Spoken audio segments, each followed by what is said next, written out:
Matthews, and I am a wardrobe stylist with Kit This.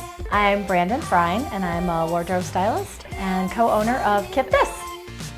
My personal style, I always like to describe it by cities. So it's very New York, very street style. And then I always say with a Parisian kind of mindset, which is more effortless, you know, like I don't really spend a lot of time thinking about it. My real style, like my, is really tomboy, minimalist, very simple. My personal style, I guess, is a little bit, I would say eclectic, because I like a lot of different things. So I always say my style is kind of like a little bit Carolina Herrera and a little bit like Comme des Garçons. I like a lot of volume. I really like big pants. I like big voluminous dresses. I like caftans and things that look kind of like a tent. It's maybe my favorite thing. But then I also really like a full ball skirt and red lipstick and some pretty heels. So I'm kind of like a Japanese avant-garde lady. This is one of my prized possessions. This was my favorite Louis Vuitton collection of all time. It was the original graffiti collection with the graffiti by Steven Sprouse. And it's got the little silver feeties on it. The really awesome detail on the hardware is so good. And this is the classic Alma shape, which is usually like a bigger doctor's bag. And this one I bought from a Louis Vuitton client. All of my Louis pretty much came from the same time period. I worked at Louis Vuitton on Michigan Avenue for no money, practically. And at Louis Vuitton, they do, like whenever anything has like a natural leather, when the leather starts to darken at all, they send it back to what they call return to vendor. And so then that is in an inventory where employees can search and then get things at, I think they were 70% off. So even though I didn't make any money, I loaded up on Louis. I went crazy because I just kind of thought, when else in my life am I ever going to be able to afford Louis Vuitton? And I've never, so I loaded up. It's the only reason to work at Louis Vuitton. So back in, I think back in the 90s maybe, there was a Cherry Blossom collection, which is my other favorite Louis Vuitton collection. And he revisited this in the early 2000s with just cherries instead of cherry blossoms. So they have little smiley faces if you can get in there. He has little like, ooh, surprise face and a little smiley face. And this is just great for work and for carrying my laptop and stuff. The duffel comes in, I think, 3 different sizes. And this is the smallest one. And then the rolly as well comes in 3 sizes, and I have the smallest one. I really can't pinpoint when I first kind of knew that I would want to work in fashion, but one of my favorite childhood memories was I had a friend who lived on the opposite end of the street from me. We had a cul-de-sac, and she and I would get our bikes and we would, go to her house and we would dress up in her mom's clothes, usually like nightgowns, and pearls and things like that. And then we would get on our bikes and we would kind of have a fashion show all the way up the street to my house. And then we would go into my house and we would change into my mom's nightgowns and pearls and whatever. And then we would go back to her house. And we would do that like once a week, and it would be an all-day parade, fashion parade. These were a runway shoe with mink and bejeweled, and the heels are all bejeweled. I've lost a couple of crystals along the way, but it kind of doesn't matter. If I had Sally Schwartz's Marabou robe, then I would wear that with these, and I would lounge on my velvet chaise. Chaise! This is my Louis Vuitton tuxedo vest. Yeah, it's awesome, and I wasn't wearing it that much, and at some point Arlene was like, you have got to start wearing that thing. So then I started wearing it more. It's a little dirty right now because we used it on a photo shoot. That's why everything is a write-off. Use everything, and then the cummerbund is just a great accessory on its own, so I'll wear that over something else.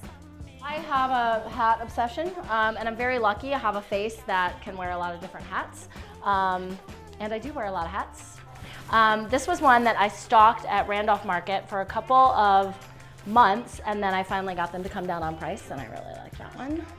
It's very cool. I want to say I was maybe 12 when I first discovered fashion. Yeah, and it was 17 magazine. I was at the grocery store with my mom, and I said, you know what, I'm just gonna sit at the newspaper where all the magazines are. And I remember flipping through a 17 magazine and thinking, what is this?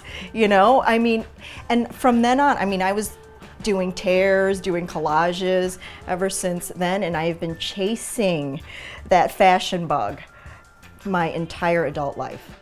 I hold these things so near and dear because we just had this great time, like starting up 20, 30, 40, and it was just Brandon and I, and we came across like just the most amazing designers going through New York City, and now, what is it, 6 or 7 years later, maybe 8 years later, they're huge, you know, and we look back and we're like, oh my God, we were having this great time and we discovered all these great designers. One of our favorites, and one that I will never let go of, is Rachel Comey. She started out as a menswear designer, and she just started making women's clothes for a few of her clients' wives, and they said, why aren't you just doing this full time? And so then she just started making women's clothing. This is like one of my favorite little pieces. It's just this great little pencil skirt, and it's got all this fun happening, you know, party in the back. It's just such a great little number. This is another piece of hers that I love. It's just this great maxi. When you have it on, it's just all these really great details. See, it's a closed off armhole, so it's got a great little keyhole back. And it was just awesome. I wore this to a bat mitzvah, and everyone had on a little black dress, you know? So this was awesome. I mean, I came in and everyone's like, oh my God, she's got like this sack on, you know? But I felt so chic in it, and I just absolutely loved it. Here's another piece from her line, which is, it's just so much fun. And really all you need is her dress, you know, and a little black shoe, and you're good to go. Her pieces are all very, very timeless, but they're all kind of playful at the same time, you know, like this little guy. Like the silhouette is so like Mad Men to me, but she's got this great print. It's just plastered on the front. You know, for some crazy reason, she fits. We did so well with her, with all of our clients, all different body types. It all worked, you know. So, yeah, Brandon owns this guy, she owns this guy. So we always have to check in with each other, like, what are you wearing? She owns this guy, this is another. I mean, I know it looks crazy, but it's just, it's a showstopper, you know what I mean? Everyone loves it. Our whole thing with retail was if you can get that customer into the fitting room, you can show her all the different ways on how to wear that chambray shirt, you know?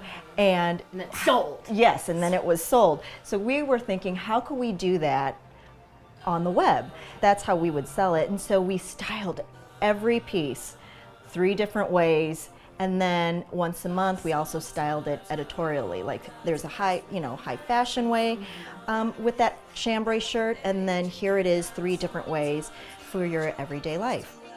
Sonia by Sonia Riquiel. So this is her diffusion line. So some cool lots, and of course, I'll grab my other pieces. Arlene owns these too. Yes, I do. These are a little, I would wear these right now, but they're a little too small. But you know, just with the great zip, and I mean, they're so 70s, but they're kind of timeless. We love her. She's so playful, and she doesn't take herself seriously at all. Like we don't take ourselves seriously. And Arlene also owns this. This is also Sonia. So talk about the, you know, the playfulness, the hearts, and to us, you know, like a lot of times Arlene and I feel like we're dressed very simply, but people think we're a little out there. Like this is really not that bold to me or to Arlene, but people look at us a little funny. It's like, wow, that's a lot of hearts. Yeah, I know. That's a lot of red. It's like, but it's so cute. It is so cute. And then these are a couple of the Sonia brooches, a little cloud brooch, and then the mopul. Isn't that cute?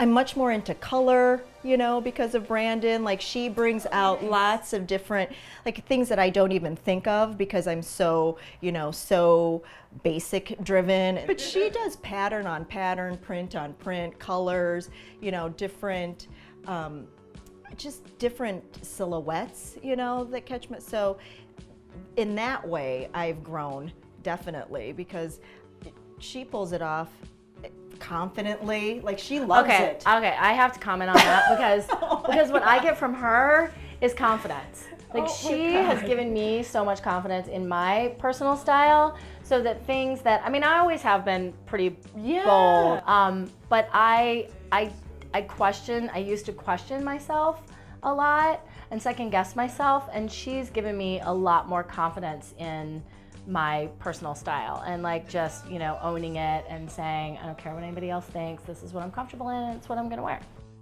This was my mommy's. Oh, she loved hearts too? It even has little heart buttons. Oh. Can you see those little heart buttons? Oh my gosh, that is so awesome. So I lost my mother about 5 years ago, and she was like my best friend. That was a really, it was a very hard loss for me. And she was a bit of a fashionista. And when after she passed, we were cleaning out her closet, and I didn't really realize that she was kind of a hoarder of scarves and belts. But she would always wrap herself in a scarf, and she would wear a lot of brooches. Her name was Betsy, and I'm Brandon, so I always wear a B, and she used to wear Bs. And she used to wear these little guys that my father bought for her. One is diamond, and one is diamond and sapphire. And she would like wrap herself in a scarf and pen one of these on there, or usually she would wear them together. She also had this beautiful little swan. She would put those on a scarf and look amazing. He's got a little raw ruby in there, which is my birthstone. I love these two pieces, and it's so, these are both, this is my mom, this is from my mom, and this is from my dad. I actually remember him wearing this. It's so funny. I used to think it was just this crazy huge piece of jewelry on his wrist, and it's so funny to think that these are theirs because they're so not like this. You know, I think, oh my gosh, they must have been so young at heart, you know, back in the day. But we used to live in California, and we were moving from California to St. Louis, and we were just driving to St. Louis, and they bought this, they just pulled over the side of the road, and I think we were in like New Mexico, I think, and it was just, you know, a husband and wife, and they were making these to Native Indian, and just like a tray set up on the side of the road. And it's so funny, the prices are still in here. It's so crazy, but I love them. And you could tell that, you know, silver was pretty reasonable back then because there's so much use of it through here, and I always wear them, I usually will wear them together, that, or one on each. But these are my two favorite pieces. Spend your money wisely. Like, don't be afraid to spend a lot of money on something that is gonna last you forever. And then wear it all the time. If you're gonna invest, I don't know, $700 on a pair of pants, you don't wanna just wear it for that one great, you know, special occasion. You're gonna wanna wear those pants, you know, wear it to the soccer game, who cares, wear it to brunch, you know, love what you buy, like wear it all the time.